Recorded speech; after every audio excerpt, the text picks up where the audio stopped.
Are you wanting to put us or to have our cameras off? Are you wanting to see our faces in this, I don't, or what are you I thinking? actually can totally see your faces. Good question. I mean, I can't see them now, but I'd love to see them. I don't have to if you feel like, nope, because it's Saturday and I haven't done that part of myself yet. Just be sure to, oh my goodness. Video unavailable. This video is unavailable, restricted more. I don't think we're going to be able to do this. It says I'm in restricted mode, and I do that so that I can't see dirty stuff on my YouTube. But now I don't know. I don't actually know how to get out of restricted mode. Probably in settings. How funny. Okay, we're not doing this. I'm not going to sit and sort through this. It's 7 minutes in. We're just gonna go. But anyway, thank you. Good question. I'm happy to see you in things, so that's great. Let's go ahead and start the recording here. You are And we'll broadcasting on YouTube, so it's working. Oh, is it? Oh, fabulous. I just can't see my own broadcast. That's fantastic. Okay, no problem. Well, let's go ahead and record here. All right, so yes, we can see if you want to put your videos up so that I can see you, that's fantastic.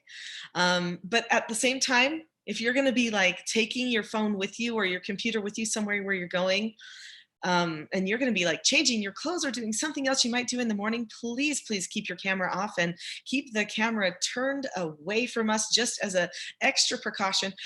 We had a situation one time where I was doing a live event all about keeping kids safe from pornography, and somebody decided to bring the computer with them into the bathroom when they were getting ready for the day, and we were like, ah! Anyway, and so it was just kind of a crazy thing to happen. We don't want any of that sort of thing to occur here on this morning event. Thank you everyone for joining us. We're starting just a couple of minutes late, which means we're probably going to go just a couple of minutes over the mark. I would love to know where everybody's coming from. So if you want to write something into the chat, you can see at the bottom there of the screen, you can write in where you're from. That makes it fun for me to know where everyone's joining us from. All right, Virginia, Delaware, Nebraska, Oklahoma, California, Idaho Falls, Georgia, North Carolina, Texas, Utah, Texas, love it, Missouri, California, Alabama, Canada, yeah, international, that's great. Manitoba, that's a place I haven't been. Michigan, Hungary, wow, we jumped the ocean, that's wonderful. Wyoming, great. Well, keep adding those in there and everybody can see where everyone's coming from. That's so much fun to have you. So we are at a very interesting time in the history of the world. We are in this time where everyone is confined to their homes.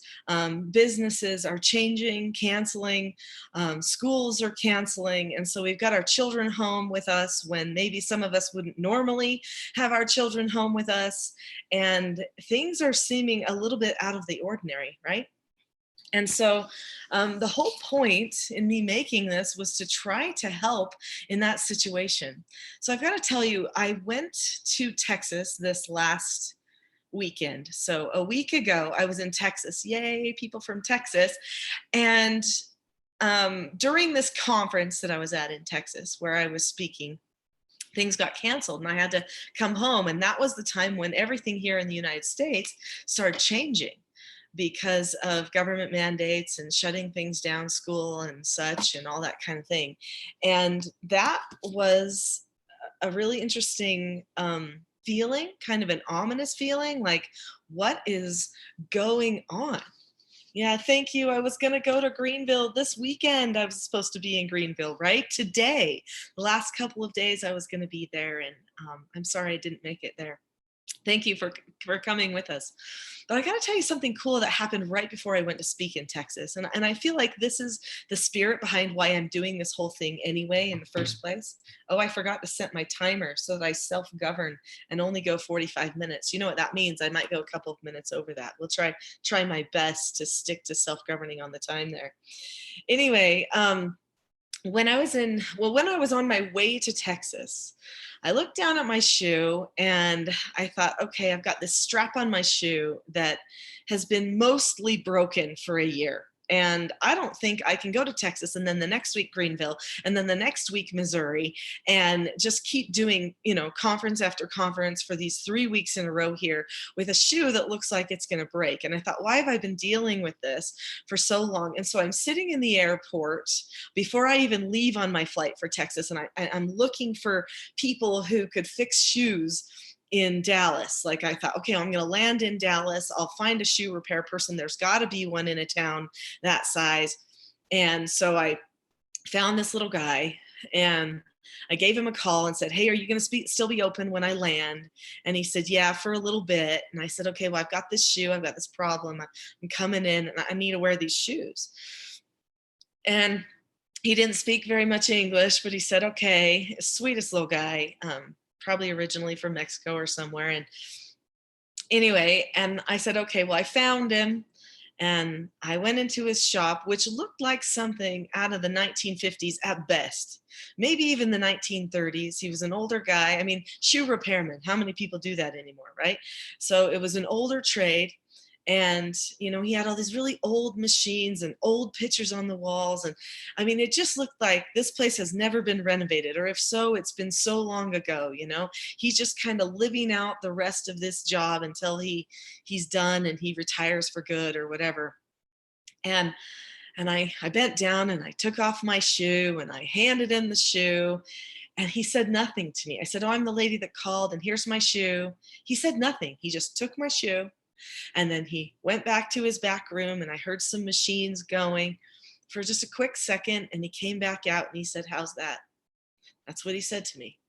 And I looked at the shoe and it was fixed better than I'd got it from the shop. And he'd done it in a couple of seconds. And I said, oh, wow, I am so grateful. I said, thank you so much, because I have to wear these for like weeks in a row here. And I was really afraid I'd have a problem. I said, how much do I owe you? And he goes, don't worry about it. And I said, no, really? I mean, I'm looking around the shop thinking, I would love to contribute to this business, because it's a little outdated and stuff like that. And I was like, no, really, how much? This has saved me. I am happy to pay. I can pay you. And he says, don't worry about it. And he turns and walks away. And I had to hold myself back from tears. I thought, that is goodness. That is straight up goodness. And I felt like, what kind of a wonderful world do we live in, where a person just saw me take the shoe off my foot, knowing I needed it that second, didn't make me wait for anything. And he just did a kindness like that. So in the spirit of that kindness that man showed me last weekend in Dallas, Texas, when all of this stuff started going down, and can't go here, don't go to the restaurant, there's runs on the stores, I'm going to the bank and they're saying, oh, we don't have that much cash to give out now, and and stuff like that, where all these people are experiencing massive changes in their normal flow of the society. I am giving this today because there's a way that I have lived my life for so many years that is able to give back to people during this time. For my entire life of raising my children, I have had, for 24 years now, just about, I'm almost at 24 years of having a child. For 24 years, I've had the children with me every day underfoot. And I have accomplished great things, and we've had a great environment, and everybody's been there. And I didn't need to have them anywhere else. And I know how to make a really enriching environment. I know how to stop the problems that are happening at people's homes, and which I know are occurring right now in some people's families. So there's so many of you on. I don't know who's not muted, but I occasionally hear sounds from somebody's house. So if you could please check. I just muted Eva Gordon, but if you could please just keep things muted unless we get to the Q&A time and we're going to have questions, that would be really awesome. So anyway, I want to share with you today something that I hope, well, in fact, multiple things that I hope are going to help you during this time of we'll call it crisis, but it doesn't necessarily need to be a crisis, but that's what everybody feels like it is right now with your families. I feel like there's a lot that I can give and share. I'm going to share with you for, about 40 minutes here, some stuff that I've prepared. And then after that, we'll have some question and answer. Now I see somebody already has their hand raised. It says somebody named Heidi has their hand raised. And I don't know what your question is, Heidi. If it's super important regarding to some problem you're having, go ahead and just unmute yourself and say something right now. If not, we'll let you go first. Oh, Heidi's hand is not raised anymore. Maybe she didn't know that her hand was raised. Okay, it's kind of hard to run this big of a classroom on this type of a platform. I'm going to do the very best I can and still get through all of the information that I need to. So let's talk about what's happening. Are any of you, maybe you can type it into the chat, are any of you a little bit, or have you been a little bit worried? Or have you been a little bit afraid about how long is this going to go? Or what are we going to do if this is super long term, if the schools don't open again, or whatever. Now, I know we have some people on here who are probably homeschoolers, some people here who've had children in charter schools, private schools, public schools, all different kinds of schools here. I will find that, Tammy, that shoe shop. In fact, it's on my personal Facebook page. I've got the name of it on there because I did a quick live after he did that. Anyway, so I'm wondering, what exactly are we experiencing right now? If there's one thing that I can tell yourself or tell myself during this time is there's no need to stress. We shouldn't stress. There's good people around us all the time. Stress and worry are normal things that can happen, but they are absolutely your enemies. They shut you down. And everybody knows that they shut themselves down when they start experiencing stress and worry. Because stress and worry are actually based on lies. The lie that things aren't going to work out right, that things aren't going to be good enough, that somehow you're not going to be able to take it, whatever the stress is, whether it's the children arguing, whether it's being, getting some cabin fever, whether it's, not being able to help them with their math work or something like that they're experiencing. Those things are all lies. And I want you to know that, because you absolutely have more capacity than you ever give yourself credit for. Every human does. Every human can always do more than they think. In fact, as you have more experiences and as you learn more skills, your capacity will naturally increase. I'm going to say that one more time. As you have more experiences and as you learn more skills, your capacity will naturally increase. So this is a time where people can either shut down or they can choose to have their capacity increase. And when I say choose to, I mean that. It is an absolute choice that we have to have our capacities either grow or not. So we have to say to ourselves, surely there's more I'm capable of. Instead of saying to ourselves, this is all I can take. Because if you start telling yourself, this is all I can take, you are setting yourself up to emotionally fall. And if you emotionally fall, your whole family is going to fall around you. Because the parents actually are the ones that maintain that emotional stability for the family. As emotionally healthy and strong as a parent is the same that your children will be also. So keep that in mind. You are able to be the ones who maintain the steadiness, who maintain the calmness to be okay. Anytime a person chooses to be stressed or worried, they're actually choosing to be selfish. At that moment, now I hate to say that to people because I know some people are like, I deal with stress all the time. What are you saying? I'm a selfish person. And I'm saying, not necessarily. You're probably giving and serving all the time. But the moment when you become stressed, you are thinking only about how you feel, how things are in fact impacting you, what you think you're capable of, what you think you can't do, the list of things you have to do, and it's all pointed at you, you, you, you. So, what do you do?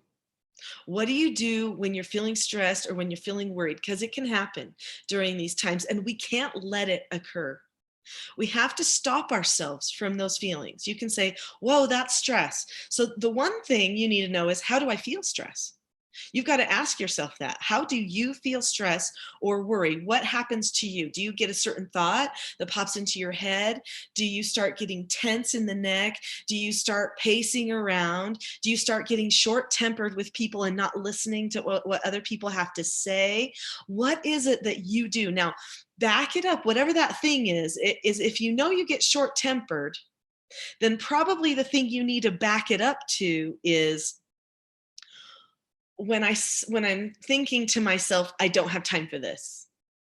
Because that's what happens before you act out with your short temper. There's some thought that goes through your mind. You've got to find that spot. The earliest trigger that you can find for yourself, the earliest thing you know you do as it starts to build up to you losing it. Because there's no need for you to lose it. You can choose not to. You can pray for help too. I'm a prayer. Be sure you do that part, okay?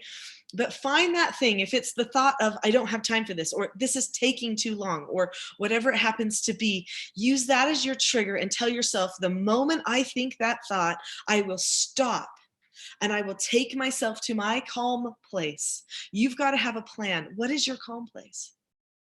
Is it a rocking chair in your room? Is it on your knees in prayer? Is it singing a song or humming a song that you need? Is it a little walk out in the yard, in the garden, to get yourself just, seeing things more clearly in perspective? What is it? You've got to have that plan. You've got to tell your children, you know what? I'm going to stop right now. I'm going to talk to you in a minute, but I got to get myself completely calm first. And then while you get yourself calm, then you have to plan. This is exactly what I will say. And I'm going to try to get into some things that you can say today, some skills for some words that you can say, so that you do not fall into the old script that you have. Every single one of us is a robot. Okay, already we program ourselves. We create programming and habits, tracks for our brain to go on. There is something that goes through our head. There is a phrase that comes out of our mouths. Maybe it's what were you thinking? Or,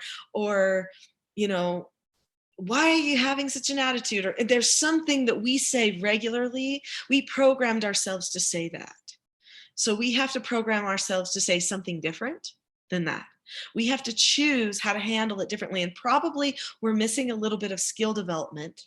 And I'm going to talk sometime at some point here in this call about skill development. And then the things that we say in our skills, and you'll hear this in the skills that I talk about today, they need to be only the truth, okay? Only the truth, nothing emotional, nothing about how you feel, even if you feel that your feelings are a truth for you. Talking about how you feel in the moment when you're trying to solve a problem is not the time to talk about how you feel. Okay, it isn't. First, you get everybody to calmness. You declare the truth. The truth is, this is what I told you you had to do. This is actually what you did. This is causing a communication breakdown because the right thing didn't happen. So let's point it back to what the right thing is. Okay, now is there anything else I need to understand? That's when the children can disagree appropriately with you, which is a skill that we can teach them how to use, so that then you can come to an understanding of possible feelings and those kinds of things. But when a person is being oppositional, that's not a time to share feelings. When a person is being stressed, that is not a time to share feelings. If you start sharing feelings during a time of opposition or worry or stress, those will only be power struggles every time. Every single time. I hope this helps you. I'm trying to help you diagnose what's going on inside of you when things are falling apart around you at home. So we're going to get into some nuts and bolts that I don't usually get to share with people. And one of those things that I want to share with you, and you may not necessarily embrace this at first, but I hope you will. I speak at a lot of homeschool conferences because I'm a homeschooler, okay? I've always homeschooled my children. For years and years, I've done this. They've always gone to my homeschool, okay? Except for my foster children who went to public school. So I have experience having students at the public school as well. And my father was a public school teacher, and I certainly went to the public school. I know how things go, okay? And I know what's happening right now. There are a lot of people right now who have all of these mandates from the school.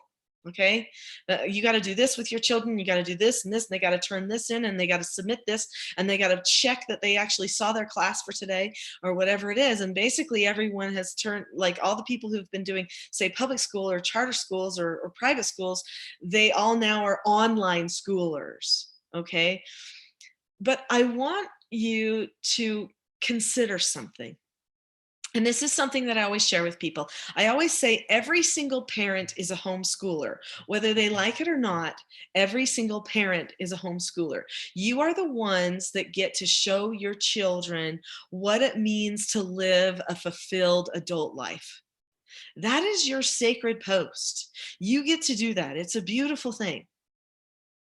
And so remember that in this moment, and homeschooling, by the way, you being a homeschooler has nothing to do with being the taskmaster for the school and for their online program. Okay, if that's what you're involved in right now, that's not what it means to be a homeschooler. And so what I would like to share with you right now is what it really means to be a homeschooler, to really have the heart of homeschooling. So this week, I just up and created a site, and the site is called theheartofhomeschool.net, theheartofhomeschool.net. And that's because next weekend on Saturday, 1 week from today, I'm going to do a homeschool conference all about the heart. Oh, and I'm not going to call it a conference. We'll call it a seminar. It's a one-day seminar. There's going to be me and some other teachers there, and we're going to talk about the heart of your home and the heart of your homeschool, because even if you're doing online stuff, requirements for the school, you don't have to just be an online schooler who's the taskmaster for the school. You can have something way more during this time. In fact, if you do have something more enriching, more nourishing for your children, then you will create a home culture that can last forever, no matter where somebody's going to school. You could change your relationships. They could become so powerful just because of the slight modifications that you make at home. So let's talk about culture, home culture. The word culture comes from the Latin word cultur, which means to train something up. Okay, to train something up, to nourish something. It means teaching. It also means correcting. Because if you have a little culture, okay, a little garden, say, for instance, it's gardening time. Great homeschool thing to do, plant a garden, you know. Plus, you never know what the future brings. Plant a garden. Let's learn from World War II, victory gardens and all that, okay? Anyway, hey, listen, I have no problem promoting prepping. What wise person would be like, I'm just going to wait it out? No. Get ready and teach the children to get ready, because you know what? It actually promotes security. They're processing a lot of stuff right now, and a lot of that stuff has to do with fear. If you give them a whole bunch of adult skills and you prepare them for anything, they will find more and more confidence at the end of your hand with all these things you're holding their hand through that you're doing. So anyway, let's talk about culture here. Culture means to nourish, to train, to correct, just like you would do with a little plant, with a little tree that you would maybe plant in the ground, and you would train it up. You would correct it if it starts going the wrong way with its little supports and stuff like that. That's what you would do. Well, that's what it means to have a really enriching home culture. Now, your home culture can get taken over by other cultures. I don't know if you noticed that, but there is a culture called pop culture, which comes through the media, sometimes through friends, which is a social culture that can actually infiltrate your home culture. So I have met parents that are homeschoolers that have a great home culture, I've also met parents that are homeschoolers that have a pop culture that's running everything, and they don't have the right influence and family relationships that they should have. I have known public schoolers who have a fantastic home culture, who their home is what is most important. The assignments for the school, what college they're going to get into, is not number one on their list. No. Number one on their list is who they are as a group, who they are as a family, and what their bonding is like, and what their future as a group is like. I know public schoolers who can do that and who've made incredible home cultures. But I also know many public schoolers who just buy into the norm social culture and the norm pop culture, and because they don't want to be different or something like that, and then they give up the opportunity to plan their own home culture. So I want you to do a quick assignment, and we're going to do it quick because I got a lot to share in a little bit of time. But I want you to do a quick assignment if you've got a piece of paper, okay? And I want you to write down what you want your home culture to be like right now during this time of pandemic, right now during the some people are very isolated in their homes. What do you want the home culture to be like? What do you want the relationships to be like? How do you want it to feel? What does it need to look like for the security and the happiness of your family?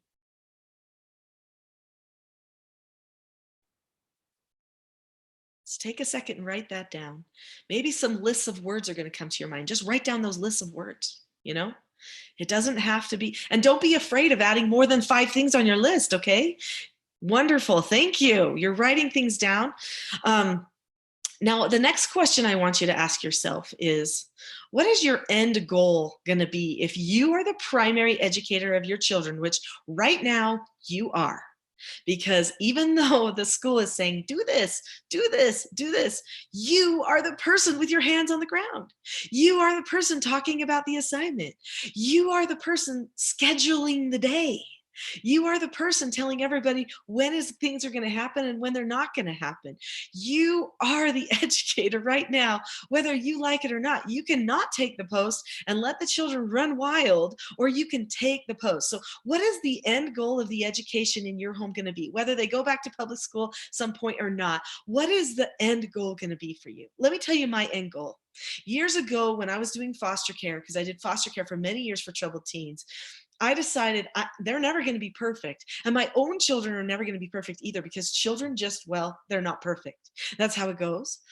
And so that would go against what being a child means, to learn and to grow and everything else. So I decided I was going to create joyful adults who knew what their mission in life was and couldn't wait to fight for it, and had solid relationships with God and family. I was going to create a type of person that was going to come out of my home, a type of an adult that would know who they are, where they came from, what is right, what is wrong, what is good, bad, true, false. That was going to be the type of person that I was going to create. Not just a person who knew their times tables, or not just a person who could do 30 minutes of reading a day. Because what's the point of that?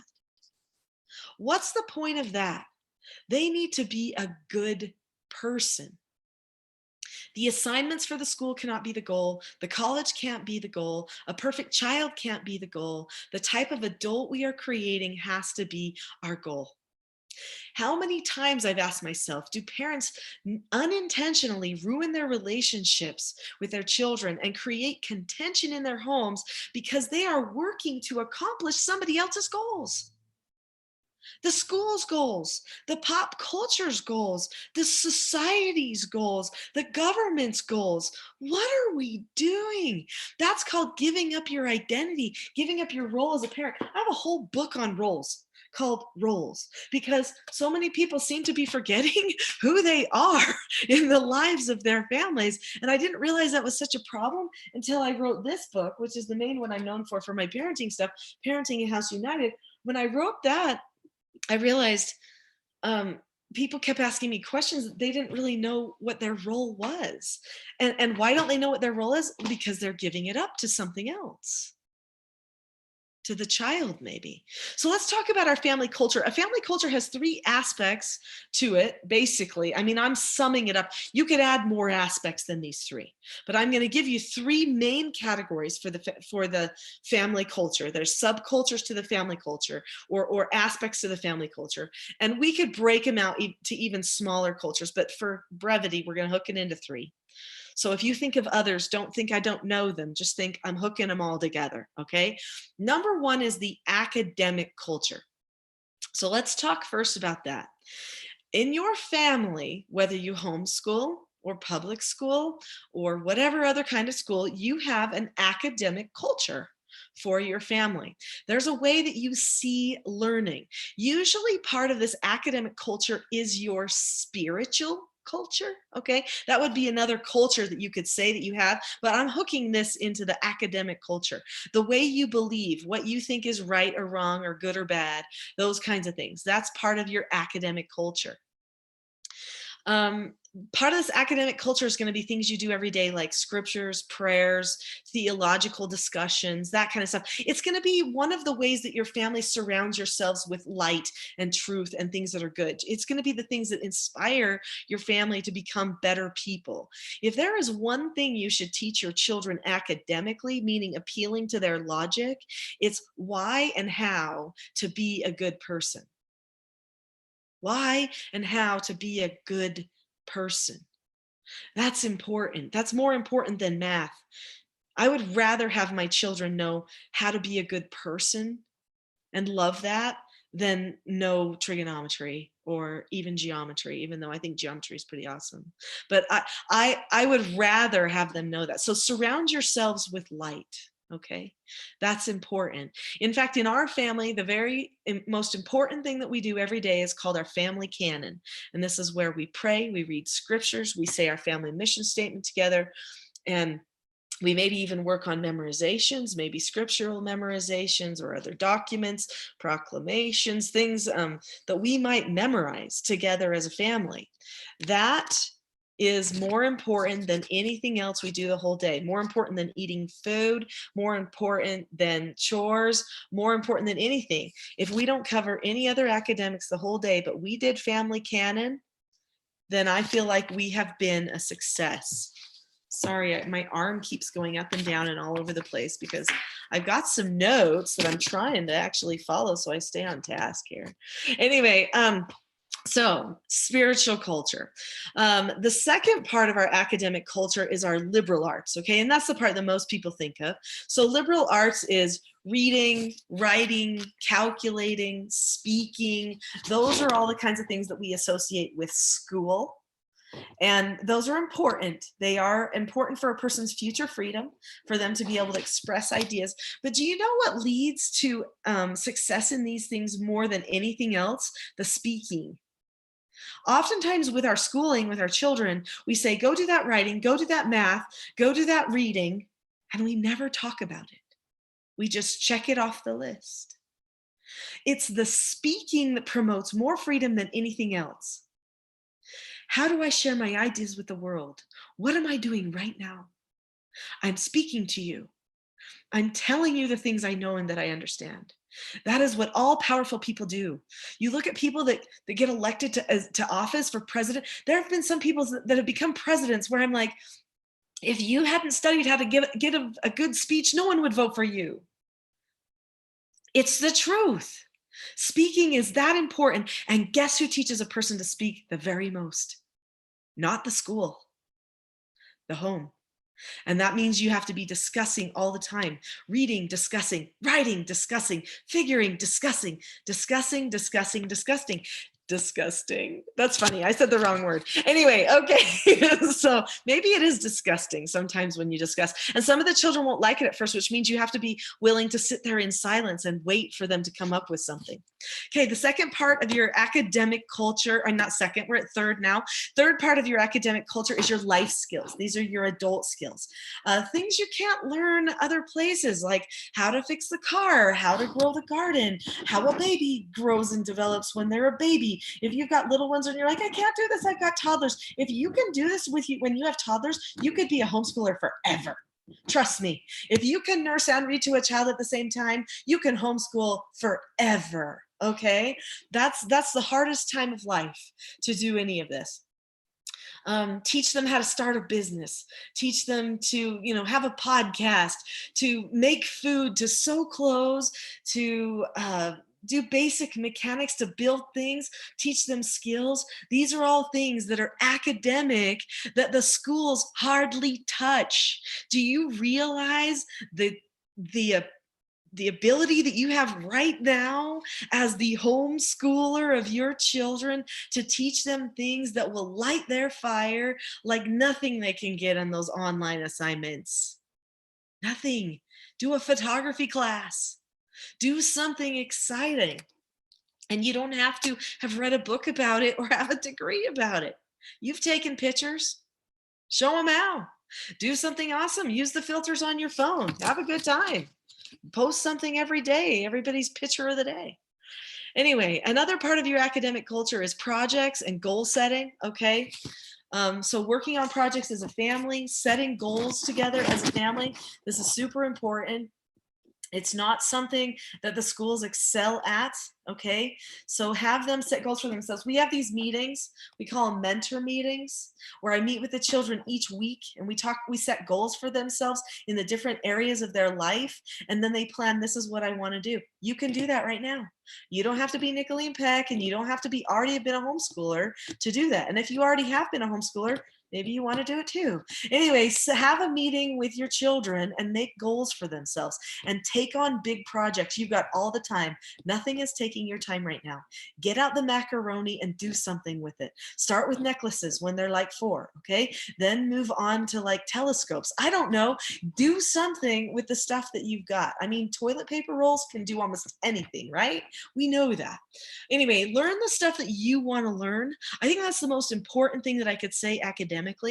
If you're going to be an inspiring teacher for your children, it's not inspiring to say, go to the computer and do that assignment. That's not inspiring. Just ask them. They won't like it after the first couple of weeks, maybe even the first couple of days. I'll tell you what's inspiring is to say, you know what, this is what I've always wanted to learn. I've always wanted to learn French, and I think I'm going to learn it right now because we're not going anywhere, and we can eat lunch in French every single day, and we can whatever, just like do something for yourself, learn something. Oh, you always wanted to learn crochet? Go to that craft box, pull out that yarn that is ugly, you're never going to use for anything, and just start working on it. Just start sewing things, Probably there has not been a run on yarn. I bet you could still buy yarn at the store. Seriously, think of it. No one's thinking of yarn right now. You could go and get that. There's probably a few things at the craft store you could get your hands on because everybody's just worried about going to the bathroom right now. Okay, so anyway, let's move on. So do something fun for yourself. Okay, the next culture that we're going to talk about is our social culture. Now, I know you're thinking, yeah, that's the one that's the problem. We're not with our friends. We're not doing anything fun right now. Okay, hello. The family relationships set the stage for social health, okay? They are the number one foundational culture, social culture, that a person ever has. They're born into the world and they have your family as a social culture. There are 3 different ways that a person learns social development. They either learn it from their same age peers, they learn it from the media, or they learn it from you. Which way do you want your children to learn social? Right now, they can still learn from all 3 of those ways because of technology. Are you going to put the family as first in the social development? I hope you do. I hope you say, this is the perfect time for our family to really get on board with who we are. In this book that I already held up before, Parenting House United, I talk about deciding what type of a family you want to be and creating a vision for your family. Make that plan. Who are we? What are we going to be doing during this time as a family? And then go toward that. So people also, for their social culture, their social development, they need skills, social skills. So that book I just held up has tons of skills in it for problem solving. If a person can problem solve, that's proper social development. If they have an attitude problem, that is not proper social. Okay? If they have a tantrum, that is not proper social. So that's important. So these books here Many of you know that I have these children's books. They each teach one of 4 basic skills for children. One of them is following instructions, accepting no answers, accepting consequences, and disagreeing appropriately. If a person learns all 4 of those 4 basic skills, that takes care of 99% of their behavioral problem. And you know what? Next week at the event that I'm going to be doing called the heartofhomeschool.net conference, which you can go and sign up for. It's live today. If you go to heartofhomeschool.net, next Saturday, I will go into detail about how to correct problems and how to teach those 4 basic skills, because those correction skills are other things that people need to know. So for this week, what I'm wanting you to do is just to know that there are things that you can do and that you can get yourself calm and not dive into the power struggle with them. You can decide what the proper social is. You can start getting your cultures identified and start working deliberately on those things. We're going to talk about some fun things that you can do also with the children here coming up. And then next week, we'll get even deeper into more nuts and bolts about how you can really expand these cultures. If you want to join us for that, you're obviously not required to. So one thing I want to share with you on this social culture is contention kills connection. Okay. If you want to have a good family bond, a good connection as a family, you can't have contention. Contention kills it every time. And the thing that the children remember is the highest drama moments. So they remember the contention as if it happened 10 times, even only if it happens once. And the connection, they don't remember, like they remember it one for one. So you have to do lots and lots of connection, lots of hugs, lots of talks, lots of taking time to allow them into your everyday moments. And not that much contention. In fact, try to get rid of all contention, because that kills the whole culture, the whole social culture that's happening in your home. A proper social culture will help people mature in productive ways. You want your children to become those autonomous adults who have those great relationships, who are doing great things with their lives, just like I do. That means you've got to help them mature and learn how to solve problems. The best way to do that is within the family. If they can't solve problems in their own family, they cannot solve problems anywhere. One of the things that you can do right now this week is praise more. Praise the good things. Notice everything good that's happening. Praise them for saying okay, for getting something done quickly, for telling you something got accomplished, for keeping calm about something that was hard. Praise them for all of those things and tell them exactly what happened. The final culture that I want to talk about today is the entertainment culture that you have as a family. My goodness, I turned off my... Okay, I just lost track of my timer. So now I'm going to have a hard time self-governing, guys.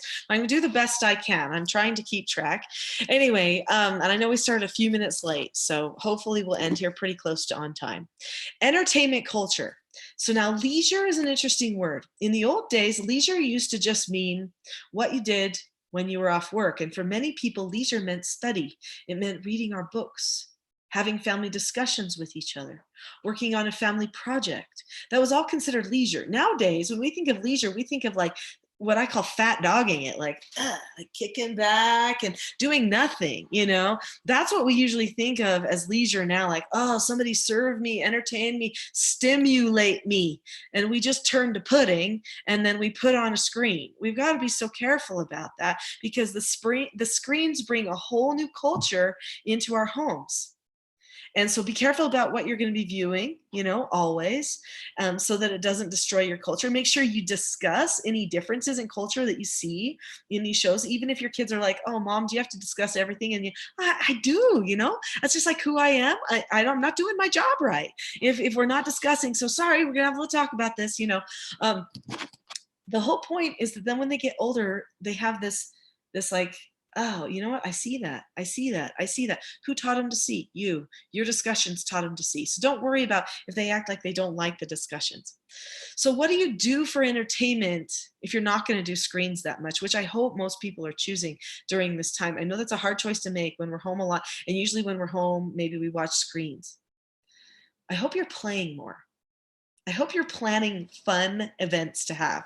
You're like, we're going to have a party and it's going to be so great. And who's going to be there? Everyone that lives in our house. It's going to be awesome. Okay. We're going to study Mother Goose rhymes. We're going to all memorize one. We're going to dress up as a character with all the weird clothes that we can find. We're going to make hot cross buns and peas porridge and whatever it is. And we're going to have a Mother Goose party.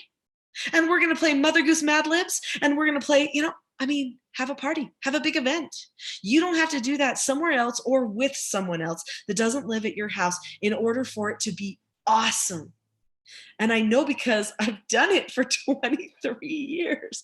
Anyway, just do it. Just have fun. Be spontaneous, be silly. Teach your children things too about your past. Teach them games you played, stories, tell them stories of things that you did when you were young. That's awesome. Okay, so I'm going to share with you a list. I'm going to copy and paste it really quick here. And I'm going to share with you a list of a whole bunch of activities. Okay, and I'm just going to let you look at it really quick, and I'm just going to run through them like nobody's business because I don't have time to explain every single one of them, but I'm hoping that you, or if your children are listening or something like that, that you will be able to get some ideas from this. So let's see if I can copy and paste a list this large on this page. I honestly have my doubts, so we'll see what happens. Oh boy, let's stretch it out. I wonder if we can. Can we stretch it? Ooh. Okay, list of fun family activities. I wonder if I can scroll through this list. It's gonna just go down the bottom of the page. I don't think I'm gonna be able to do it. Okay, well, here's a few of them anyway, right at the start, and then I'll just tell you the rest of them. So first off, okay, if it's a windy day, we're in the spring, make your own kites and fly them. You don't have to buy them. Plus, there's probably not a run on kites. You actually probably could go buy kites if you wanted to, but fly kites, This is arts and crafts and science, okay? Have your own Chopped television show or your own Nailed It baking television show, okay? Have someone be the filmer, someone, and the producer of the show, some other people compete, and have mom and dad judge, or maybe mom and dad even compete with certain teams, okay, and they help. This is science, this is life skills, this is TV production. Go for nature walks or nature scavenger hunts. This is science. This turns your regular outside activities into something learning. Have your house become a town and have money and checks, and each of you have your own business, and that's math and social science and entrepreneurialism. I mean, they're gonna have to write you a check to get lunch at mom's cafe, Make your own clubhouse or your own go-kart. Now's the time. They've wanted to do it forever in that big tree. Just do it right now. Go find scrap wood, put some things together. That is life skills, science, math. Make a potato cannon and shoot stuff out in the desert or over in the mountains, in the hills or whatever. Make a marshmallow gun and have a war in the backyard. I don't know about mini marshmallows at the store, but see what you can find. You might even be able to get them on Amazon. We already talked about having a Mother Goose party. Write short stories and have family story hour where everyone gathers together in their nicest clothes and they have a very poised story time where everyone shares and applauds properly, just so. Make oobleck, that's science. If you haven't seen oobleck, just Google it, watch the videos on it. Even watching videos on oobleck is going to be inspiring for the family. Play with mud, have an etiquette dinner. Let's see what else we got. Make bread or cinnamon rolls from scratch. That's life science, for you. Have a sequential spelling bee. If you look up what sequential spelling is, you teach a person a word like, like bee. And so spell the word bee, B-E. Spell the word bee like bzz, like a bee, B-E-E. Spell the word being like I'm being, B-E-I-N-G. Okay, spell the word begin, B-E-G-I-N. Spell the word, that kind of stuff. I could put them on Facebook. Thank you, Valentine, for asking that. I will try to do that. Anyway, so here's some, and it's fun to have a spelling bee. You just have it every day. Why not? Just spell stuff. Who cares? You know, or have them read their own books and pick out their own spelling words. You don't have to have some main master list, but if you want one, guess what? They're on Google. You can find a list for any grade. It's no big deal. It's not like the teacher invented the wheel, okay? It's everything. It's everywhere. Make a book quilt. What's a book quilt? That means you take a piece of paper like this, you divide it into 4 sections, you draw a picture of the book, you write a little teeny report of the book, you study something about the book, like maybe swans or something, if you're going to read Trumpet of the Swan by E.B. White. And then, you know, over here you put something about trumpets, you know, and you do little studies and you read a book and make a unit study about the stuff in the book. I mean, like easy peasy, right? You can do the same thing with lap books. I could pull out some of my lap books, but anyway, maybe I'll show them to you next week, because I'm going to talk more about what I do in my homeschool next week at the event that we're going to be having there. Lap books is the next one. You can carve wood or soap, create your own board game or card games. And we have done that so many times. We have a game called Bones that I made, a game all about the 50 states. You know, there's just so many things. Play yard games, make a piñata. Who doesn't like playing with flour and water and newspapers, you know, which no one's going to come pick up now probably, and just use them, you know. Paper mache. Make a neighborhood service plan. Go out and serve people in your neighborhood somehow. Weed their gardens or something. Plant your own garden. Paint rocks, you know. Make pets. That's good. If you can't go to the zoo, you know, just like make your own pets, and they're rocks, and just find them. Study the stars. Get out some binoculars. Look at the craters in the moon at night. Learn night games. Teach them the ones from your past. Make your own Easter baskets. We've done that twice. We've made Easter baskets out of fabric. They're square shape. That's probably something I could give directions for. We've also made them out of rope and fabric, where we've wrapped them and tied them, and we've made these coil Easter baskets, which are cool. Make homemade candy.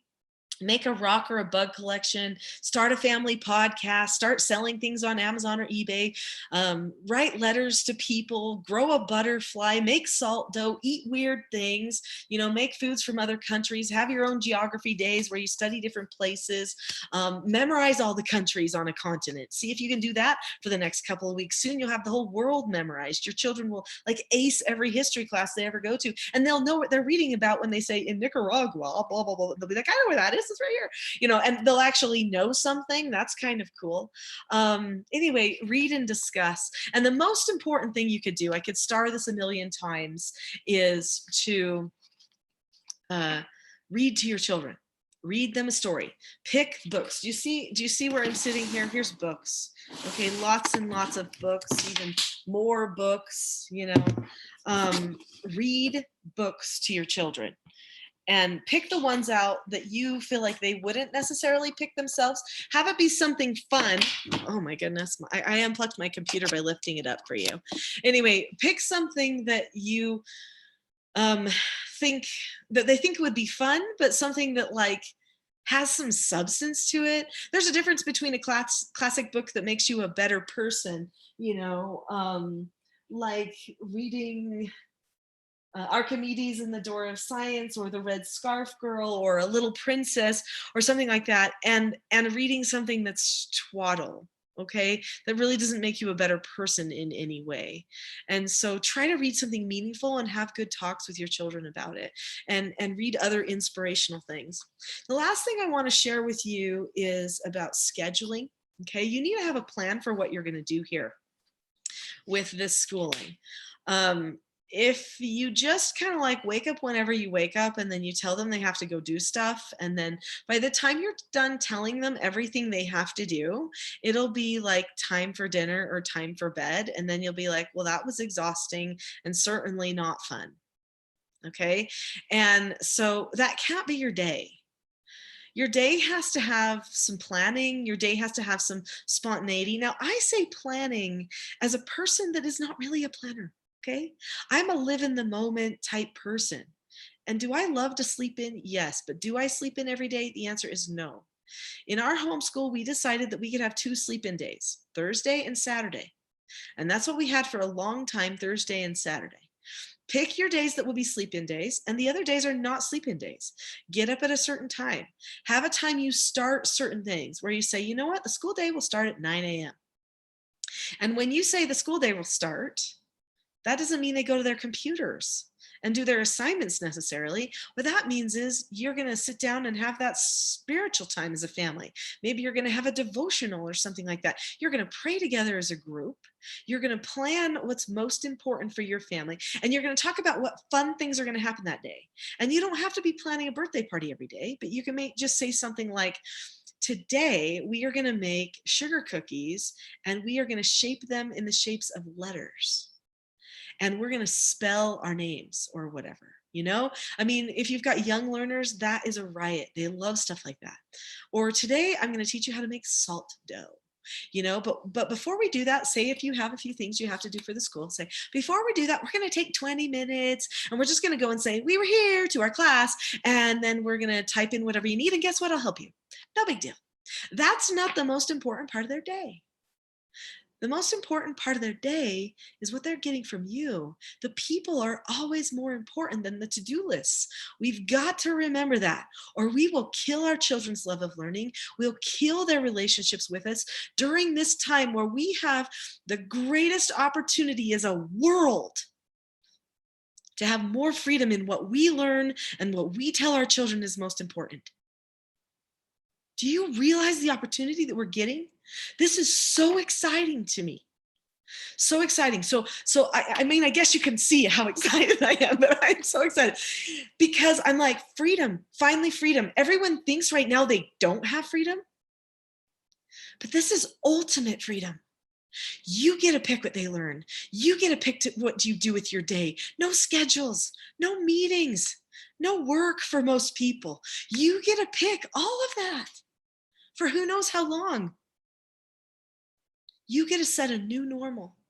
You get to put your family first because that's the only thing that matters right now. And truthfully, it's the only things that always matter. But we get distracted. But right now, we don't have to be distracted. I mean, you can sit and watch how many viruses are in your state every day if you want to. Just have it be part of your school day and then move on, Like, don't worry about it.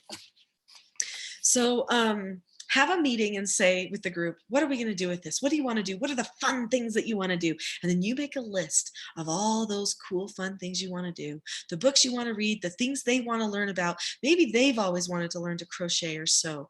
They never have time because they're at school all day. Well, now they have time. People often wonder why some of those homeschool families turn out such amazingly confident children, such smart children. It's because they have a whole day to read as many books as they want, to do as many projects and to take away as many computer parts and as they want. And so what happens is they find a lot of skill development in all of that stuff. And so they become confident. They know there's nothing they can't learn. You have that opportunity to do that for your children right now. Every person has that opportunity right now. So set your priorities. What's number one important? At our house, if we do family canon and nothing else, which is, like I said, scripture, prayer and stuff, that's the most important. Everything else doesn't even matter. And then set certain days for the weeks. In our family, Friday has always been field trip day. Can you still do field trip Fridays? The answer is yes, you can still do field trip Fridays. So decide, what are some of the cool outdoor things, not museums and stuff like that, but what are some of the cool outdoor things that you can do right now?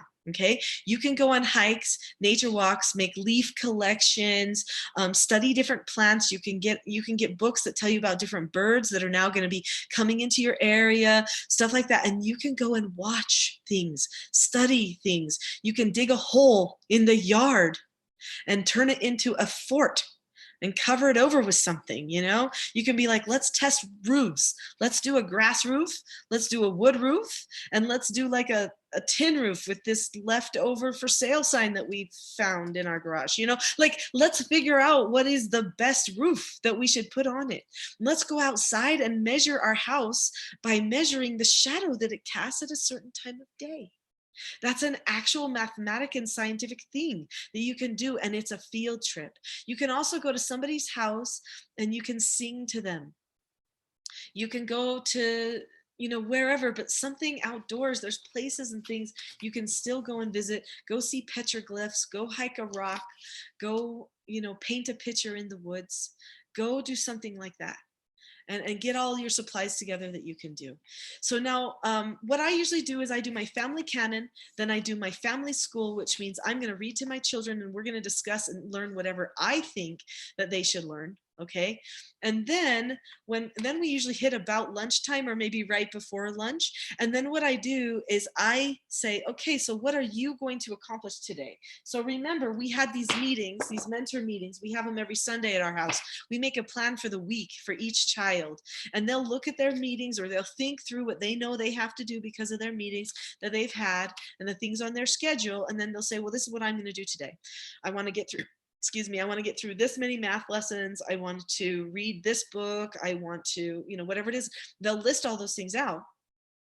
And then I'll say, okay, well, at this time of day, let's do a checkup and see how you get to. So that's when you can say, okay, what do you need to do for your classes today? Okay, well, how about you go and do that? Let's spend, how long do you think it'll take? Maybe an hour, maybe a couple of hours, something like that. And if it's going to take too much time, do you need any help? And you offer yourself and you move forward. The person in your home that should get the most of your attention, this is important for scheduling, okay? Because you have to set your priorities. The person of all your children that gets the most of your attention should always be the youngest child, not the oldest child. Okay, so if the youngest gets your attention, then the other children see what priorities look like, and they learn to sacrifice for younger people in their family. This is good for character development.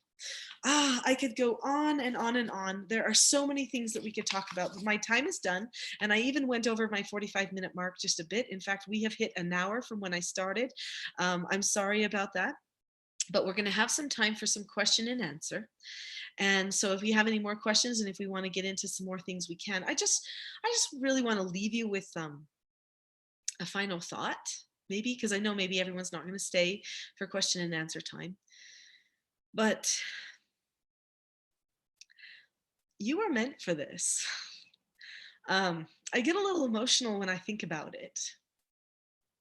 Those children that are in your home, they were born to you. They came to your house, to you. They weren't born to a school. They weren't born to a textbook. They weren't born to somebody else's plan for society. They were born to you. And finally, for the first time in modern history, the families of the world, the women of the world, are going to show the world what true power looks like, what true influence looks like. You guys, I've written 11 books. I've spoken at the United Nations. I have been all over the world training people. Never have I had greater influence than within the walls of my own home. Never. And you are the same. Every single one of you, and I know there's dads joining us too, but every single one of you, especially the mothers, you have such great power. And our whole world right now gets to listen to their mothers. We can change everything if we take the time to put the first things first. Stop worrying about the money, just learn how to make bread. Stop worrying about the pandemic, just learn how to use colloidal silver or apple cider vinegar or something, okay? Stop worrying about all these different things. You're going to make it through, and your family can make it through being more powerful than before this whole thing began. In fact, I am convinced it is meant to be this way.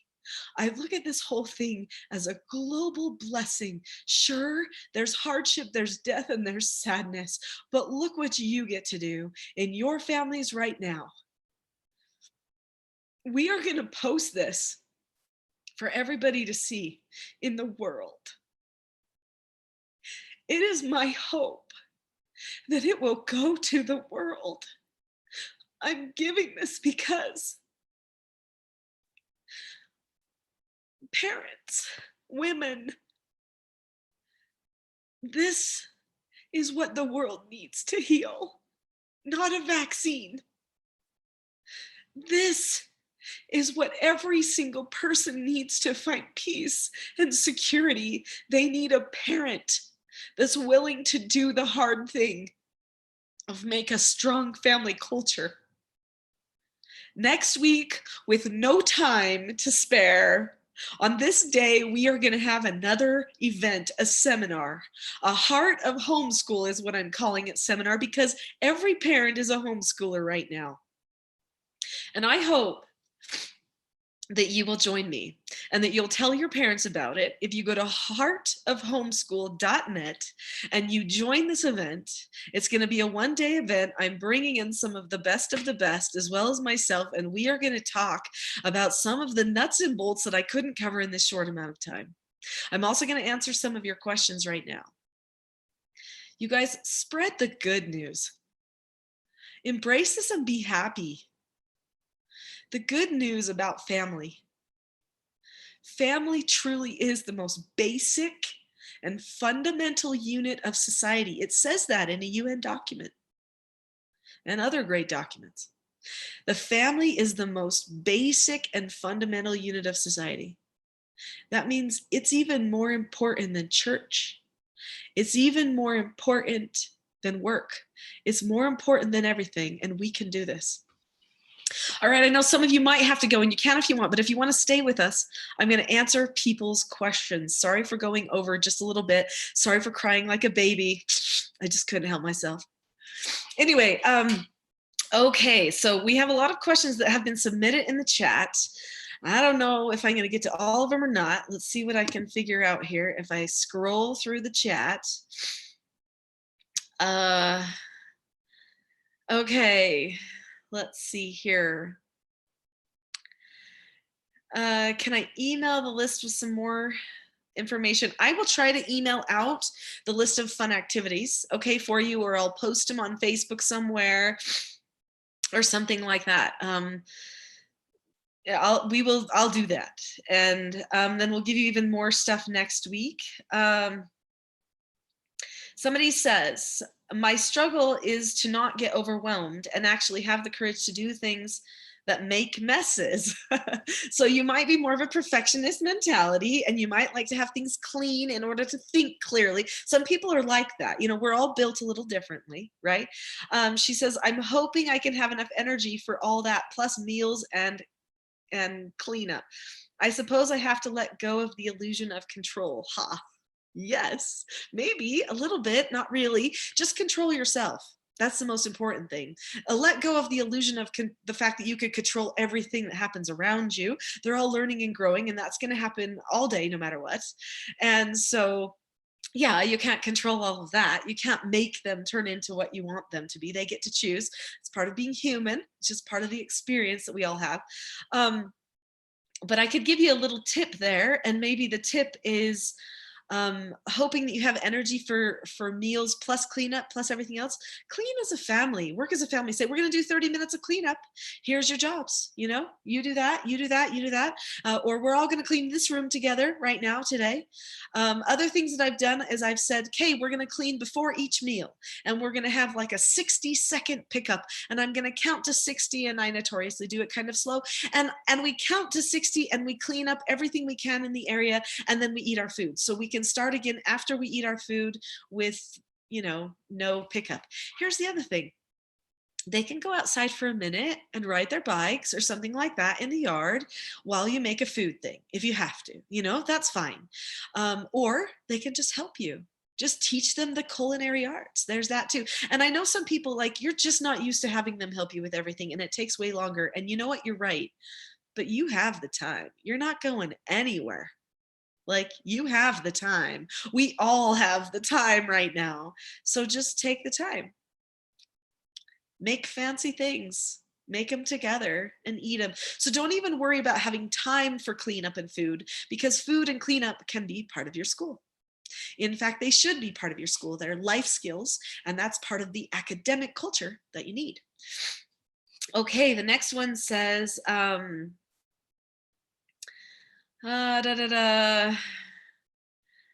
Somebody's going to knock out some ego projects. That's great. Okay, wonderful. So now basically what we can do, Ben Wild has, well, actually, it looks like Bryony. I know that face. You've got your hand raised. So go ahead and unmute yourself and ask any questions. And if anybody else has questions, then we will do the same thing. There's a little button that says, or a little thing that says you can raise your hand, and that will let me know who can go next. Go ahead, Bryony. Okay, so earlier on in the webinar, you were talking about emotions and feeling stressed and overwhelmed during this time. And you said something, something about some of you feel like your feelings are a truth for you. Can you go into that a little bit about feelings and emotions and buying into whether that's truth or not? Ooh, yeah. I mean, Bryony, you know me well enough to know that I could go into that for a day or, at least an hour. We'll make this really short. So a lot of people think that when they feel something, some sort of an emotion, maybe stress, maybe worry, maybe sadness or something like that, that means that they are experiencing some sort of an ultimate truth, not factoring in that truth is logical, but also oftentimes heartfelt, spiritual. Okay. And so emotions are part of our body voice. Lots of the times they can be used by our heart voice or our spirit voice, you might want to say, but they also can hijack our ability to think clearly about other things. And so sometimes people think if they feel something, they have to load it out on somebody else. And that's kind of a popular psychology thing that has taken over the world, for sure, the Western society. And people think if you can't share your emotions, or if you don't share your emotions, then you're being forced to stuff your emotions. And so maybe people have heard people say stuff like that. And I'm not talking about stuffing emotions. I'm talking about the right time to talk about them, and I think that's the big thing, is that people are getting caught up in their emotions. And so the emotions then are hijacking the connection. If you're feeling emotional, you can't connect with other people very well. Emotions are the way that the media uses to control you. Okay. Candidates who are running for office, people who are advertising to you, they always say, you got to put emotion in there. It's got to be a story, got to be something like that, because that's how they manipulate you. So usually emotions are part of some sort of a power struggle. And so that's why you have to get to a place of calmness first, and then talk about how you might be feeling about something. We're human, we have feelings, it's part of being a human person. But we shouldn't be acting in the heat of those feelings in that way all the time. Now that's different than getting a spiritual feeling. Sometimes I might get a spiritual feeling like, I need to do this, I need to say this to this person. That's different than feeling like somebody doesn't care, or feeling like it's too overwhelming, because those are things where I'm actually just catering to emotional or chemical, to stresses. I'm defeating myself with a dialogue that's going on inside my head. That's different than some other types of feelings. So maybe what we really should do is break out useful feelings, feelings that don't betray versus feelings that do betray. And when feelings need to be talked about, that could be an entire class, but I hope that helps you just a little bit. Good question. We've got two other people who have their hands raised. Let's see who we've got raising hands. We've got Heidi's iPhone raising their hand. You want to unmute yourself? Can you hear me? Yes. Awesome. I have a question about teenagers. I've homeschooled before, and we've done a lot of devotionals in the past, but my kids currently go to a charter school. I'm worried about motivating them to kind of go back to what we used to do, and they're thinking that mom's manipulative or taking control. Like, I really want to do these devotionals again. I'm excited about it. It's great fun. But I've had a lot of kickback, like kids sleeping in, let's not have a schedule, you're not in charge of our life, this kind of thing. Yeah, I'm assuming those children are in their teen years. That's my guess. Yes, but the youngest is 11, but they're mostly up to 18. Well, and the thing is the youngers are going to follow the older ones. So Correct. your 18-year-old has probably been pretty much doing whatever they want to all the time because they can drive and they can whatever, and they go to their friends and they go to their school, and now all of a sudden there's all this other stuff, and they don't want they don't want their own, probably what they feel like, control to change. You're getting a really big blessing here to try and make things healthy. I think you need to sit down with them and say, what makes a healthy family? What Okay. makes healthy family connections? So let's make a list of what that looks like if our family is healthy and has healthy family connections. What's the role of a mother? What's the role of a father? What's the role of a child? That book that I held up before, that book Roles, it's on Audible if you like it in audio, but Oh, you can awesome. you can also read it. There's some conversations that are had in that book that you would probably want to have with your children, because those types of attitudes are actually called dysfunction, Heidi. So they're trying to usurp your authority and your role in the home, and that will make the whole family dysfunctional. So you can't allow it to happen. Even if they're giving you pushback, do not fall for that. You have to be the leader. They are not the leader in this time or any time when you're a parent. I mean, this goes for no matter what, crisis is happening or not, right? So so what you need to do is you need to have some conversations, some productive conversations about who you are in the family, what your jobs are, and then they need to understand, this is what's going to happen so that I can do my role. I've always been a homeschooler, even though you've been going to charter school, but now we have time to do our school even better than we did before. Now you have time to learn things you want to learn that you didn't have time to before. So we're going to make a list of what things you want to learn and you want to do, and fun things that we can do as a family. And if you don't make any items on the list, that's okay. I'm going to make a list too, and we're just going to carry on. Your 18-year-old will probably need a little bit more time by themselves to do their own study if they are truly scholars. So when my children get older, then I don't do as much family school time with the olders, and they get a little bit more independent study time. But they do have to tell me what they're going to be working on, and then tell me afterward what they did work on. Okay? Awesome. So you can also give them a little bit more freedom in that way, but you really cannot take that. You have to say, oh, I'm sorry, it's, it's not your role to determine how we're going to run each day here as a family. Do you recommend reading that role book as a family, or? A lot of people do. Okay. A lot of people do. The children in the book are between the ages of 18 and 8 because it's a story. Awesome. So get that book either if you want Audible, or if you're going to read it, just get the book. It's probably more fun to read it out loud together. Anyway, good question. So someone asked Thank you. Yes. So, and just be sure to mute yourself when we're done with your questions. Sonia asked, will the homeschool seminar be free next week, or will there be a cost? There is a cost for it. We are going to do some advertising to get it out there. We have to pay for that. We have to pay for hosting and some different things, but so it will be $30 for that.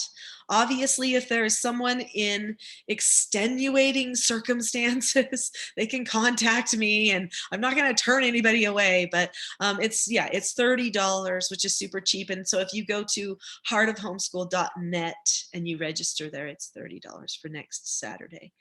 Then we had another person raising their hand. Maybe. There's so many of you here. I'm only seeing Heidi's phone. Does anybody else have their hand raised, or no? Okay, so Heidi's we already did that one. So if anyone else wants to raise their hand, they can. This says, my issue is my teen that wants to disagree with any instruction that I give. Okay, so I'll just answer that really quick. That's from Jennifer. And your children absolutely need to follow your instructions. If they don't follow your instructions, you actually can't parent them, which is going to turn your home into a war zone. So you do need to teach them the skills for how to disagree with you in an appropriate way. So, and I am going to talk about those skills next week at length, but basically you teach them to look at you, keep a calm face, voice, and body, say that they understand your point of view, share their point of view, listen to what you have to say, then say okay, and drop the subject. They also need to learn the 5-step process for how to follow instructions as well. And I know that some of the teens, there's going to be pushback on this, but you need to explain to them, if we know these skills, you get more of what you want. We don't have to fight about things. You can explain things to me. If you disagree appropriately with me, probably 9 times out of 10, I'm going to see your side, and you can get things that you want. Maybe don't say 9 times out of 10 if they ask you for computer games like every 5 minutes, but also they have to drop the subject at the end, which means once you've talked about one thing, it doesn't need to come up again that day, right? So that's a good thing. If your child is oppositional and disagreeing with everything you tell them to do, then that means they have a problem with your role. Again, you would probably want to read that roles book. So it's called Roles, The Secret to Family, Business, and Social Success, because that's showing that there is a lack of disregard there, which means that your relationship is in a bad state. And that roles book would help you put some steps into place for how to help them see you want to help make their life great. You don't want to restrict their life. That's not the point of what we're doing here. We want to help them launch, Okay, Cherie, your hand is up.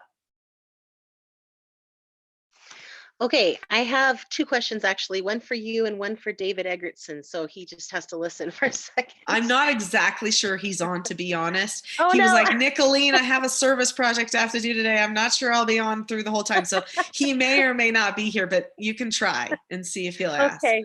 Okay. So mine's a quick one. I know that you were saying that emotions, the emotions topic would take like a whole day to cover, right? So I'm wondering, for those of us that are on the implementation program on your website, where can I get a lot of that information on emotions and the appropriate times to be able to go through that, and when it would be appropriate to talk about certain emotions? You know how you were covering that with that last question? Mm-hmm. I Yeah, was and wondering. I would actually say probably the majority of that is going to be in the Teaching Self-Government support group. Okay. Because there's a lot of questions in there about people about emotions and stuff like that. And I've probably answered many, many people's questions, over the years, and they're all Okay. recorded there. Try that. There might be some stuff in the tone of the home, seeking to understand. Anything about seeking to understand is going to be an important one to do. Okay. It is, for the people who teach the Teaching Self-Government stuff, the mentors, I actually did a whole day on feelings and emotions for them a couple of years ago, and that was not like recorded for everybody else to see, but it is something that I could put together, Cherie. It's something that I have. Usually we just start at the basic level for everybody and then move on from there. So I usually try to tell people right now, just remember, a lot of your catering to any emotion, it is a choice. You can choose. Do I want to have that emotion right now, or do I not want to? And I think that's the most important thing. Can you tell yourself no sometimes when it's not the right time? The answer is yes, we can do that. And so I think that's probably the biggest thing that I focus on, and that people should not be allowed to emotionally throw up all over each other. It's not healthy. It's not good. And so there has to be a right time to talk about emotions. And usually if you read my books or in the implementation course, the bits on parent counseling meetings, that's going to be the appropriate time. If somebody needs to talk about something, have a little parent counseling meeting with them about what they're feeling, but do that after the person has gotten calm and they're able to follow instructions. The emotions should not have to be vented before a person chooses to be in control.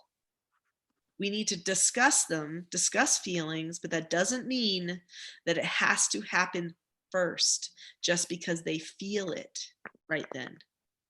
And that's the part where society's getting off pace. And that's why everybody's turning wild and they're bullying everybody and, all that kind of stuff. Anyway, thank you, Cherie. I did want. One other one. What's your other one? Thank you. I know that David Eggertson, when we went to the parenting conference a month ago, he recorded he recorded when you were talking about emotions. Oh yeah. And so I just wanted to remind him, he was talking about maybe posting that. And I was like, oh, I really want that. Okay, send him an email. He's going to hate that I say this to the whole world, but david@teachingselfgovernment.com. Okay, send him an email. Okay, thank you. And just tell him that would be great. Okay, so Heidi, I've answered a question from you and Sonia, so I'm going to go ahead and let you go again. Did you have another question, Heidi? Oh, and we've got Christy's raising an actual hand. Is that your child's hand? I don't know. I can't tell. Heidi, did you have another question? No, sorry. I'm just learning how to use this. That's fine. I'll lower your hand. Okay, Sonia, did you have a question? Oh, sorry. It's La Sonia. I am just seeing the middle word. My apologies. I just butchered your name. A person with a name like Nicolene should never butcher another person's name. So I apologize for that because mine's been butchered my whole life. So La Sonia, please. You'd have to unmute yourself. Oh, there we go. I can hear you now. I wanted to find out the last part of your statement before you started taking the questions. You said that would be available to share with so that other people could see. Oh, yeah. So maybe you're talking about this blessing and this time. Oh, sorry. Go ahead. Yeah, no, I'm sorry. You cut out on my side a little bit. I don't know if your internet connection maybe is a little spotty. I'm not sure, but I did hear me. I can hear you now, but what I'm hearing you say, just tell me if I got this right, is you're wondering how you're going to be able to make this available to other people. Is that what you're wondering? Your last statement where you were talking about the women and the importance of this time. Yes. So thank you. And by the way, women are dear to my heart because I'm also president of the Worldwide Organization for Women, which is an international organization. Many people don't know. That's why I go to the United Nations and stuff like that. And that's why I made those statements about women, because it really is dear to my heart, the power that women and mothers have. Anyway, that will be attached to this webinar, and this webinar will be available on YouTube. It's live on YouTube right now. And that will also be available. We'll put it on Facebook. We'll make it available on the website where you guys signed up for this. Will probably end up just get replaced with this webinar. Will just live there. So you'll be able to send your family and friends to it. So that would be the heartofhomeschool.net/webinar. That I'm guessing, I'm pretty sure that's what David said he was going to do. If you haven't, guessed it, David's kind of my right-hand man on technology. Anyway, but then you can share that with people. We could probably segment out a couple of pieces on it, obviously, and we could, make that piece available. That's a possibility. That would probably make a really awesome Facebook post, wouldn't it? Maybe I'll work on that for you. Yes, that would be absolutely awesome, because I think that needs to be shared with more women, and I'm a single mother right now, and so I definitely believe in that, and I just think that more people need to hear that. Okay, awesome. Well, bless you, LaSonia, for all that you're doing during this crazy time, being a single mom too. That brings a whole new level of complexity to what we're talking about. So maybe you could also email David at teachingselfgovernment.com and just tell him that right now. Just be like, hey, David, that bit at the end where Nicolene was talking, that needs to go out live to people. Can you cut us a piece off? Because he's going to be the one that's going to help do that. Okay, let's see if there's anything else. Candace says, I have 9 children, the 2 oldest in public school, 4 that I homeschool, 2 preschoolers, and a baby. Wow, that sounds like a fun place. I'm so excited to have the oldest 2 home, but dealing with attitudes is a struggle. Do I start dealing with negative attitudes first or start focusing on the positive first? I like that you're thinking in those directions. I'd love to begin with the day with a family canon, but I know they will cause trouble because they want to do their own school first. Now, there's something to be said for doing your math first, and I just want to say that math in the morning is a beautiful thing. You should do your math in the morning. Anyway, and so there have been many times where my children have woken up and the first thing they do is their math, and then we start our day. The other things can probably wait. I mean, I understand wanting to get them taken care of and to get them done, but that's why your family has to decide, what is our schedule going to be? Is family canon going to happen at 11? Or is it going to happen at 9? You don't have to have my exact same schedule. You can pick your own schedule. You can say, okay, when is our day going to have this stuff happen? But if your children go to an online school portal first thing in the morning, I do want you to know their brains will disconnect from being able to have better relationships in the day. That is a true thing. It's just like watching TV or watching YouTube videos or something first thing in the morning. It is not good for your brain. And it makes all your relationships suffer. So what I would suggest doing is, if they want to get the math done first, fine, get that done first. But then I would have a time where the family groups and connects. And I mean, even if it's only 20 or 30 minutes, and then they get the opportunity to go back to get some of their other things done. But then make sure everybody breaks for a lunch, you know, and you talk about a few things. And then make sure that you have a time where, you know, the family reads together. It's okay to read to high schoolers. We still read out loud as a family in our home. And, you know, my daughter who's in college, you know, she's like 20, was she almost 22? And she loves to sit and listen to me read, because that was just part of her life. So it's okay to have that even when they're older. You know, don't take all their time though, because if their studies take a little bit more time. But you should make this time very obvious that you can pick to do whatever you want to do whenever you want to do it. And you can have more time for fun. If everybody wakes up late and then only does their online school and then just wants to sit around and watch TV all day, it's not a very good life. It's really not. They may think that's the good life. There's no connection, no excitement, no spontaneity, no attachment. La, la, la, la, if I could talk right. Anyway, so you're saying, what should I do? Should I deal with the negative attitudes or start focusing on the positive first? You're going to want to give people a vision of what's coming first. Okay, so what are we going to do? What are we going to do at this time? It could last forever. Schools in, I think, California, Arizona, they've canceled for the whole year. Other places have canceled for the whole year. It's happening. It's probably going to happen everywhere with what's happening with this pandemic. Okay. So now what are we going to do? This is the new normal. We can't be wishing that things were back the way they were, because they're not. This is the way they are. So let's make a plan. And that's called accepting a no answer. If they don't get things their way, they have to accept a no answer. And then you'll have to learn how to correct them and stuff like that. And I'm going to do a whole class all about correcting negative behaviors before they start next week in the seminar, the Heart of Homeschool one-day seminar that we're going to do next Saturday. So anyway, that will help more with that. But definitely praise, you know, like I said, praise things. That's important, super important. Let's see. I think that one also we just answered. Okay, Rebecca, you've got your hand raised. Oh, unmute yourself. I can't hear you. There you go.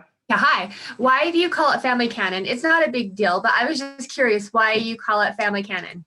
Sure, it's you don't have to call yours that. You can call it devotional. You can call it whatever you want. Okay. But I call it canon because the canon of the Bible, those first books in the Bible are what everything else in the whole Bible is compared to. Like that's the whole point of the canon. It's like the beginning of it all, you know, and Okay. everything. And so my family canon it's the beginning of it all. It's the beginning of the day, and it's what we balance our whole day to. So we balance it God-wise. So there's prayer, scripture, okay, that comes in, but we also do a family mission statement. So we balance our day to who we are as a family. We also oftentimes do memorizations, like we might memorize Mother Goose, we might memorize something, an inspiring poem, you know, or something like that. And that is also something that we're going to, you know, we've picked something inspirational for a reason. It's something we can balance the rest of our studies to for the rest of the day. It's a bonding time as a family. Again, putting first things first. So that's why I call it the canon. Not because it's like, boom, a canon, you know, not like that. Yeah. Well, no, I just want to know your canon. reason why. I always like to know reason behind things too. Sure. In the mornings, is your husband joining you or is this just your kids? So are you still spiritual thing along with the Come Follow Me program now, or do you do that in the morning now? Or like, I almost feel like, that's, we're so absorbed with trying to get a way more spiritual in, which is a good thing. It's really good. But at the same time, when you're with your kids all day and I'm like, okay, and now we're going to it. So it's almost like the circus production. Well, that's actually one reason I do our spiritual first, because that needs to be the most important thing. And we need to be the freshest for that so that we can discuss and everything else. And so I know some families, dad leaves really early or something, and so maybe he's not going to be there for that. My husband is only there for family canon like a small percentage of the time. Usually it's just me and the children, and we will do any of our lessons and discussions and things related to gospel learning happens during that time. But then you can also we also have a time at the end of the day where we have a family prayer. I know that some families will do a separate little, like just read a little bit maybe in their scriptures and discuss it at night with dad, where it's like a special time with dad because he couldn't be there for the other bit. You can have two. You don't just have to have one. And the canon though, for us, that's part of our school day. Like that's a part of the school day. So whether dad's there or not, we're going to do it. If dad can be there, then great. But I also don't want people so fresh out of bed that they can't even think. And sometimes if dad leaves early, that's what some people have to do. My parents tried to have, devotional every morning before my dad would leave for work, and he would leave at like 6 something, and they pull us out of bed and we're like, there's no way we're processing any of it. And I want it to be a time of really great processing. So we usually get up, do some personal maintenance, teeth brushing, showers, all that kind of stuff, maybe chores. And then like at 9 or somewhere around there, historically we've started our canon at 9. My children are such self-directed learners now. We don't always necessarily have our canon at 9 per se. Sometimes because they're so self-directed in their college studies and stuff, because London's a full-time college student and she does online college, sometimes she'll get up and get going on something and she'll be like, Mom, I need to finish this paper first. Can I do that before we do canon? And I'll be like, yeah, that's fine. Right. And so then I might adjust it just a teeny bit. So we do get going until that moment where canon happens. But canon is like the center cog of the whole day, really. Okay. That's true. Okay, thank you. And I appreciate you doing this. You've hit a lot of feelers today, and I've really needed this, so thank you. My pleasure, totally. My pleasure and honor, Rebecca. Thanks. Okay, let's take your hand down. Anisha, your hand is up next. You'll have to unmute yourself.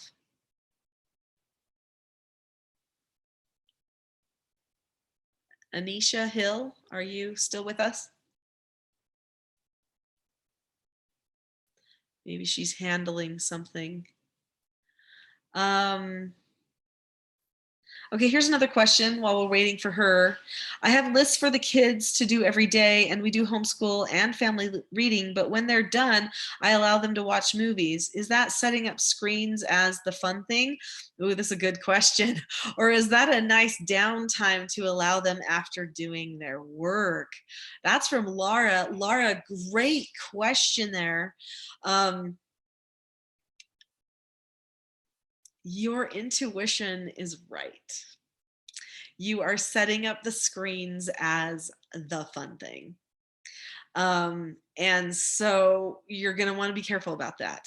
That doesn't mean you can't ever watch screens. For years and years, our family has been okay, we only watch a family movie night on Friday nights and that's it. And we just haven't been screens people at all. Well, now I have 2 people at home that are all older. And I explained this to my older children, like, well, you didn't get us watch as much screen stuff as the youngers because there were youngers when you were older. That's just how it goes when you're an older person in a family. Okay. And so my 2 youngers now are 18 and 16. And well, almost 16 in a couple of days. Anyway, and these two youngers, we might occasionally go, oh, let's go watch a Monk, one of those like old detective shows, or let's go watch, a something like that. Anyway, and so we might occasionally do that, in an evening time. But no, I wouldn't just be like whiling away the days with it. I would be playing games. I would be getting out there and doing stuff. My guess is it's easier for you to just say, let's do screens, because then they're entertained and you can do your thing. And sometimes that feels nice to have a little bit of your own private time. But I'll tell you what even feels better. What even feels better is when you see a person grow up and hit adult age and not just want to watch TV every day with their spare time. When they want to play games as a family and go on walks with you and do some project or some craft, or, hey, brother and sister, let's paint. Let's do something. Like Paige initiated this last weekend with my 2 younger children that were at home. And that's what they did for an evening instead of TV. And we played games. That's when you're like, wow, this person knows how to problem solve even their own boredom or their own things that they want to do. If we always let them do screens, they don't ever learn how to make something for themselves to do, which is a vital life skill and will make them not be addicted to having to be entertained. So don't beat yourself up, but definitely make an adjustment. They're not going to like the adjustment. You're going to need the skill how to accept a no answer, how to disagree appropriately, and you're going to want to make a set family plan. The biggest thing is that if you just say, this is when we will watch a show and this is when we won't, and it's going to be a certain kind of a show, and you just say, these days we might watch a show. These days we won't. Just plan it, and then you can then the times when it's not those days, you can say no and you can do something else. Okay, Anisha says she can't unmute herself, so I will unmute you. Okay, Hey. go Anisha. Hey, thank you. I was trying to type it out. I've got a baby on my lap though. I have lots of little kids, and when we first started initializing the basic skills and everything, the vision, what was coming to my attention is that I could spend my entire day just correcting and doing extra chores. And it would be literally, it just wore me out with correcting and doing extra chores, and it was frustrating. And I also would lose my cool a lot. Obviously repenting, and I'm a great example of repenting to my children. But good. What I'm trying to ask is, and maybe I've already answered this because I've done it. There have been times when I've just taken a break from identifying incorrect behaviors or inappropriate behaviors and just tried to like connect with them again. Is that something that you can recommend? And are there certain times when you shouldn't do that? I'm also worried that maybe at those times my kids are like, oh yay, mom's back, we can like be fun again or something. Okay. You're actually hitting on quite a few things here, but one thing I want to address first is that there shouldn't be a difference between you connecting to your children and you correcting your children, actually. So when you correct your children, you should be connecting to your children. You should be looking at them, thinking, I love you, thinking, I want to understand you, saying, you can always disagree appropriately here. This is what we're going to talk about. It shouldn't be a place of disconnect. So if you feel like you're getting disconnected when you're correcting the children, that means you're taking things personally and you're actually becoming emotional. Oh, that's yes. Mm-hmm. Yeah, that's probably what's happening. So what you need to be doing is you need to be thinking, this is just a thing. I need to describe what I see. This person's not trying to be evil or wicked. I just need to help them know which direction to go because I'm the leader. That's what you do. You think that I got to think of the best here. I got to trust that they'll learn and they can do this. And if they get that spirit of trust and love and that feeling of this is okay, mom doesn't get bugged by having to correct me either. Number one, they won't power struggle against you as much because it just doesn't produce anything. And number two, they'll actually feel like, oh, it's okay to be corrected. Over time, they may, at first not say I love being corrected, but over time it'll be okay. Now, the first part of your question, you said you feel like you're correcting all the time. When you're trying to be consistent, it can feel like that you're seeing a lot of things and correcting all the time. I think probably you're missing a little bit of the mercy, where occasionally you need to say to a person, okay, so right now, I'm going to do a correction. Remember, you can always disagree appropriately. Okay. Or right now, I'm going to give you a no answer about something. Remember, you can always disagree appropriately. You should be opening the door to more talk. Okay.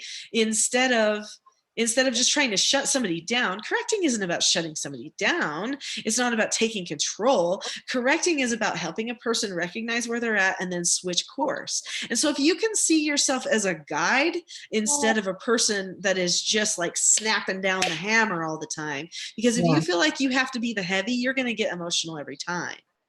But you shouldn't have to be the heavy. You just have to point out what's happening. It's just a moment of honesty that happens in the family. So, next week I am going to do a whole class on correcting children. And I feel like that's going to maybe fill in a few pieces for you that maybe you might be missing, which could be super helpful.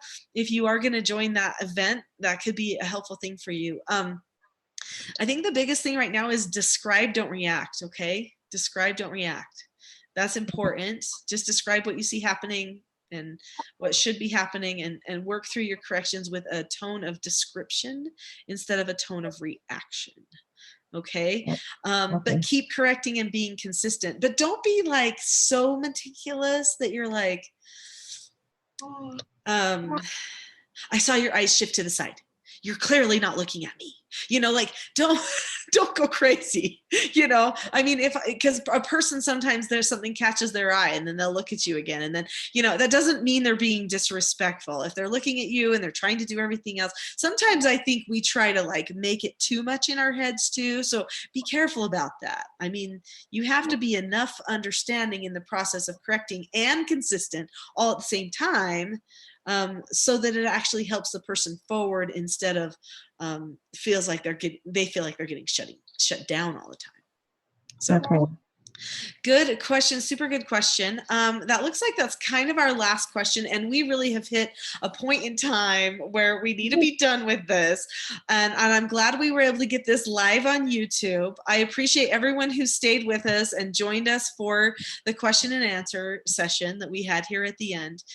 Next week, there's more to come. If you sign up for the Heart of Homeschool seminar, you're all homeschoolers. We all are, every single person. Even if your children went back to school tomorrow, you're still a homeschooler, because you are still the person that shows them what the real purpose of life is, where happiness comes from, and where their priorities should be. You get to teach that no matter where they learn math. And I'm going to have a person on there on the seminar who is an expert at teaching children math and not necessarily having to be versed in all of the different math books and knowing every single math everything out there in the world. And so that's going to be fun for you to hopefully be part of. Anyway, it's going to be a neat list of people that are going to be joining us. Honestly, these women that are joining us are some dear friends of mine, and they are just great people, and they have the heart of good homeschoolers. And so that's why I invited them to be part of this. I couldn't invite every single friend of mine that had the heart of a great homeschooler, which I could have done. But I've got 4 friends that are going to be joining me, and then I'll do some sessions for you too. But it's going to be a fun day. It'll be from 8:45 in the morning. This is Mountain Time. I know everybody's from every which way, so do the calculation. 8:45 in the morning Mountain Time until 4:15 p.m. Mountain Time. So if you're Eastern, that's going to be like ending right at dinner time. That's what we tried to do so that nobody would go into the dinner hour. Anyway, and then there'll be a lunch break and stuff like that. But it's going to be a really great day. This has been a really great morning. I appreciate all the people who chose to come on. I hope that because you were here, it'll bless your family. I hope that it will also inspire all your friends. I hope you'll share this with them, because we're going to make it available. We want people to shine during this time, not to feel like things are dark and cloudy. Anyway, thank you for joining me, everyone. And we will hopefully see some of you next week. Bye-bye.